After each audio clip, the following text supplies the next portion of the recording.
Hey guys, welcome back to a brand new tutorial. Today I'm going to show you how to crochet pumpkin coasters. I made these for my first market and I have to say I really enjoyed how quick and easy this pattern was.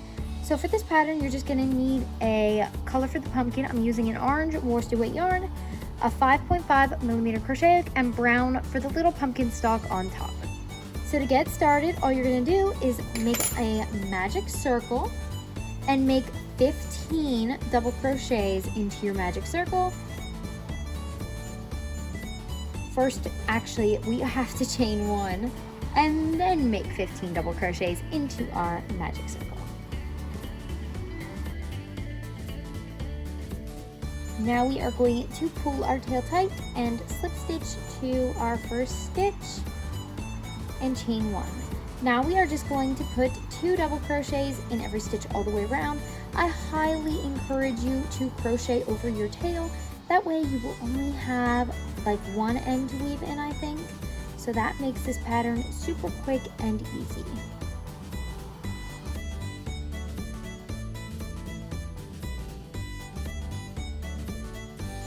For our next round, you're just going to chain one, put 1 double crochet in the first and then 2 in the next.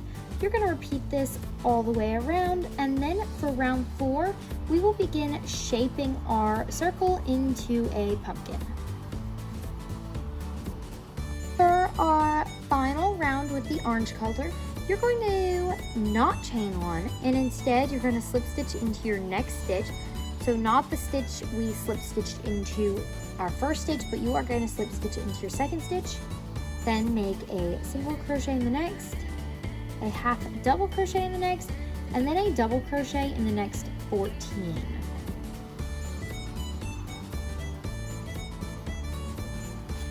After the 14 double crochets, make 1 half double crochet. Then you're going to make a single crochet.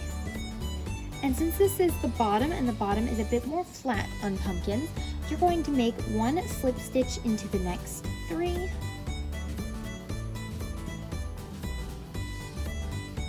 then a single crochet, half double crochet, and then a double crochet into the next 14. Then we are going to make a half double crochet, a single crochet, 1 more single crochet, and a slip stitch. Then slip stitch to your first stitch, which would be your single crochet. Now that we got our pumpkin shape, we are going to work on adding the stalk to the top of our pumpkin, so you can cut off your orange yarn, fasten off, and weave it in, and then get your brown yarn, because then I'm going to teach you how to add the stalk. Adding the stalk is a lot simpler than some of you guys might know. So all you're going to do is make a slip knot, attach it to your hook, find the single crochet, then you are going to single crochet into that. I am going to crochet over my tails just so I don't have that many to weave in. Then into the next single crochet, make a single crochet, into the slip stitch, make a single crochet, and then into your next single crochet, make a single crochet, then your half double crochet. So right now you have 5 stitches. So you're going to chain 1, turn your work over, then we are going to single crochet 2 together, make a single crochet, and then another single crochet 2 together. And that is it for your pumpkin. All you need to do now is cut your tail and weave in your ends. I hope you enjoyed this tutorial. Please be sure to like, comment, and subscribe, and I will see you next time.